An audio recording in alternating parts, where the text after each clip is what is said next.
यहाँ तो ये पाकिस्तान के नारे लगाते हैं, पाकिस्तान जिंदाबाद, पाकिस्तान जिंदाबाद, खाते हिंदुस्तान का और नारे लगाते हैं पाकिस्तान का। क्यों लगाते हैं भाई? शोभा यात्रा पूरी कैसे होएगी जब सारी जगह चारों साइड से नाकेबंदी कर दी, दूसरे गांव का भी नहीं आ सकता नूह शहर के अंदर। सरकार बिल्कुल पक्षपात कर रही है। जो सीएम साहब है ये ज़्यादा पक्षपात कर रहा है, ये पेवर मोमडनों के साथ है, ये हिंदुओं के साथ नहीं दे रहा। संपूर्ण एक समुदाय की आप गलती देखते हैं या ये शासन प्रशासन की चूक भी देखते हैं? नहीं, शासन प्रशासन की चूक है ये। भाई भाईचारा क्या, मान लो हिंदू तो भाई है, ये मुसलमान है ये तो भाई है, और हिंदू भाई चारा बन के रह गए।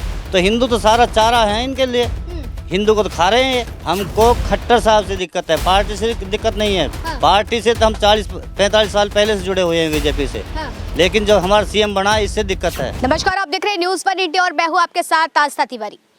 बीते 31 जुलाई को जो नूह में हुआ उससे हर कोई वाकिफ है, लेकिन उस बीच अगर आज बात की जाए तो 28 अगस्त को जिस तरीके से यहाँ पर भव्य यात्रा निकाली जानी थी, एक यात्रा जो थी वो शिव मंदिर पर जलाभिषेक के लिए निकाली जानी थी, लेकिन यहाँ पर जो है वो यात्रा को रोका गया और जो लोगों को जलाभिषेक करना था वो लोग वहाँ पर नहीं पहुँचे, कुछ ही लोगों को वहाँ जाने दिया। लेकिन एक तरफ जिस तरीके से विपक्षी दल की बात करी जाए तो क्योंकि यहाँ पर विपक्ष को लाना बहुत ज़रूरी हो जाता है, जब विपक्ष के नेता विदेश जा कर के कहते हैं कि लोकतंत्र खतरे में है, हमें वहां पर आज़ादी नहीं है, लेकिन आज जिस तरीके से पत्रकारों को रोका गया और वो पत्रकार जो लोकतंत्र का चौथा स्तंभ कहे जाते हैं, जब उनको इस पूरी घटना को कवर करने के लिए रोक दिया जाता है तो ये सवाल एक बार फिर सरकार के पास से उठ जाता है कि क्या वाकई लोकतंत्र खतरे में है? जो विपक्षी दल कहता है, क्या उन बातों में सच्चाई है?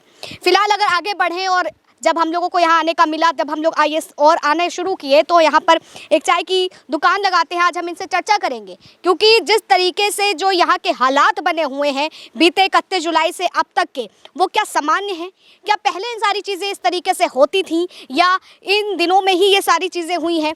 क्या कुछ यहाँ का है? क्योंकि यहाँ की अगर मुस्लिम आबादी की बात की जाए तो 70 से 80% यहाँ पर मुस्लिम आबादी रहती है और हिंदू की आबादी की बात की जाए तो यहाँ पर 20% मानी जाती है। तो आइए चर्चा करते हैं और जानने की कोशिश करते हैं।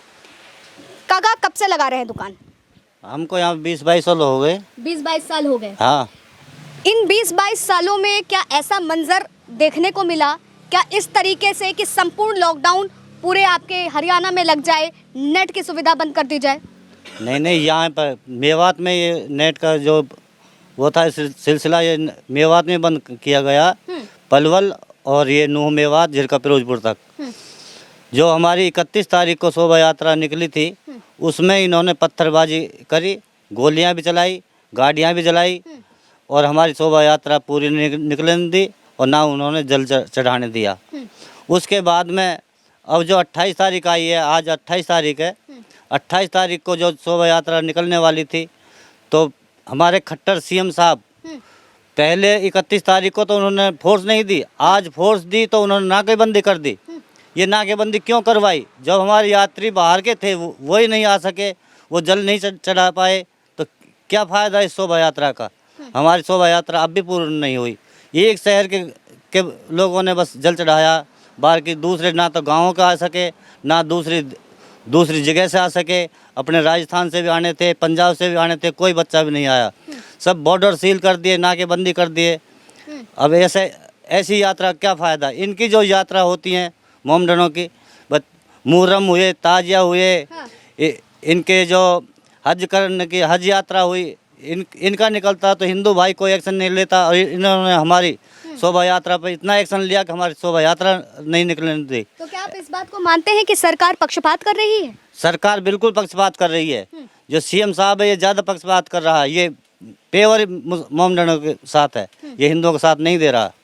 तो क्या लगता है कि इस तरीके की जो समस्या हमारे सामने आ गई है, शासन को इस तरीके से पक्षपात की ओर घसीटा जा रहा है, तमाम चीज़ें हैं, लेकिन इन सब के बीच अगर चर्चा की जाए, जब हम मुस्लिम आबादी से जाते हैं, उनसे बात करते हैं तो कहते हैं कि हमें डर लगता है, हम खतरे में, और हमने तो घटना की ही नहीं थी। मोनू मानेसर और बिट्टू बजरंगी जो थे वही असली जिम्मेदार थे।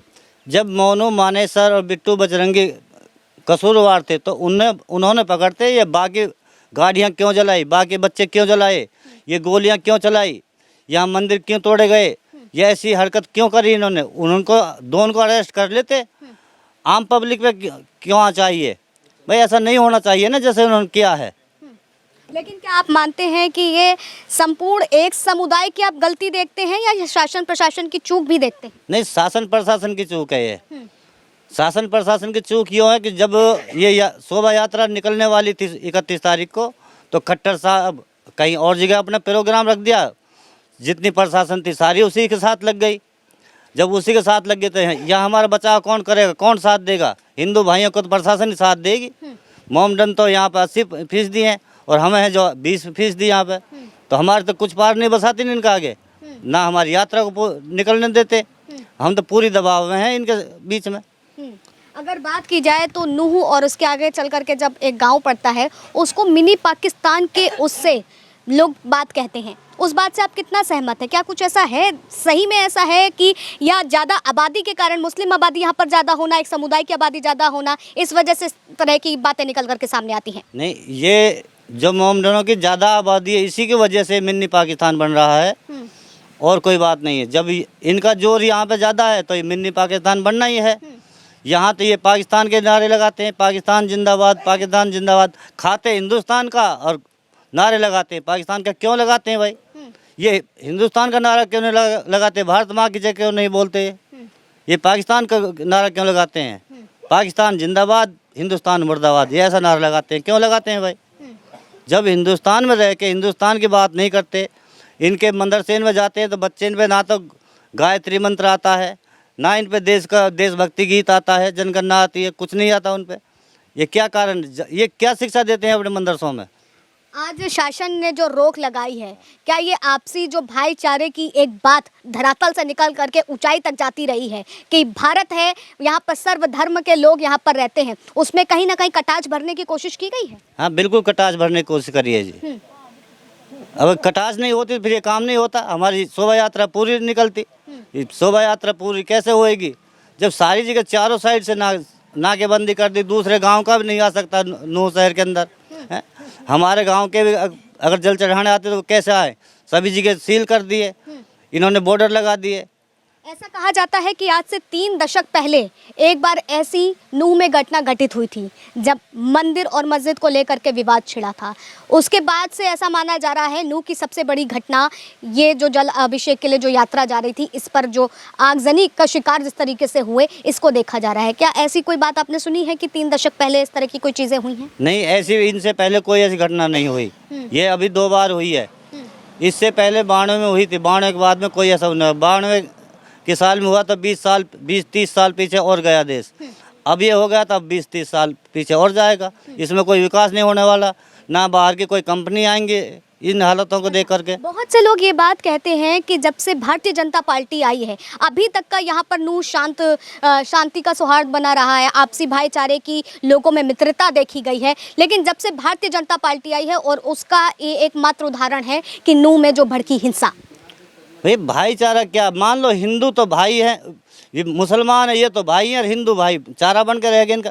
तो हिंदू तो सारा चारा है इनके लिए, हिंदू को तो खा रहे हैं ये क्या भाईचारा? भाईचारा जब ये होता है जब एक समान हो दोनों, वो उसकी कौड़ी भरे, वो उसको से प्यार करे। ये प्यार नहीं करते, ये तो मुंह में राम राम बगल में छुरी रखते हैं। ये कोई भाईचारा ना है यहाँ पर।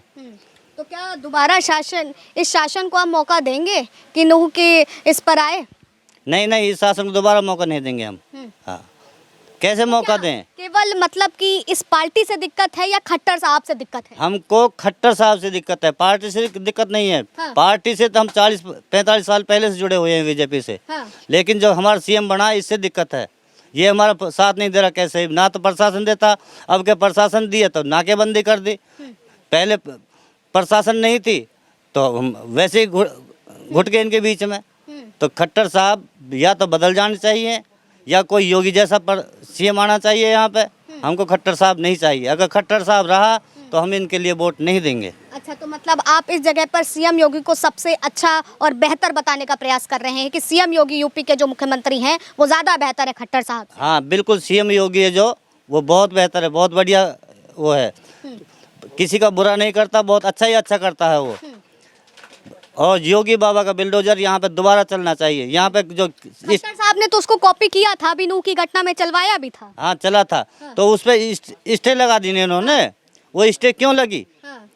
भैया ये तो अपने कानून पे स्टे नहीं लगाते, हमारे उस पर हरे पे स्टे लगाते थे। ऐसा क्यों हो रहा हमारे साथ में? क्या हम कम हैं इसलिए? क्या हम इनसे कमज़ोर है इसलिए स्टे लगा दी इन्होंने? ऐसा नहीं होना चाहिए। तो हमारे साथ हम चाय की दुकान पर मौजूद थे, जहां पर एक शख्स हमारे साथ जुड़े, काका जुड़े अगर कहा जाए। लेकिन इस बीच अगर बात की जाए और चर्चा की जाए तो लोगों के मन में किस तरीके से कटाक्ष भरी जा रही है। कहते हैं कि गलत एक होता है और सजा सबको भुगतनी पड़ती है, और शायद आज ये यहीं पर सवाल खड़ा हो रहा है। सवाल खड़ा हो रहा है सीएम खट्टर साहब पे, उनकी उनके जो क्रियाकलाप है, कार्य करने की जो शैली है, सवाल उस पर खड़ा हो रहा है। लेकिन ये सवाल सबसे बड़े ये हैं कि क्या ये आपसी भाईचारे को खत्म कर देंगे? लोगों में जो जहर पनप रहा है, क्या इसकी कटाक्ष कभी हो भी पाएगी, या इसी तरीके से दंगे फसाद के चले भारत के हर एक अंग में जलता रहेगा और उस आग में झुकता रहेगा? फिलहाल तब तक के लिए आप बने रहे न्यूज़ 1 इंडिया पर। कैमरा पर्सन अतुल के साथ आस्था तिवारी।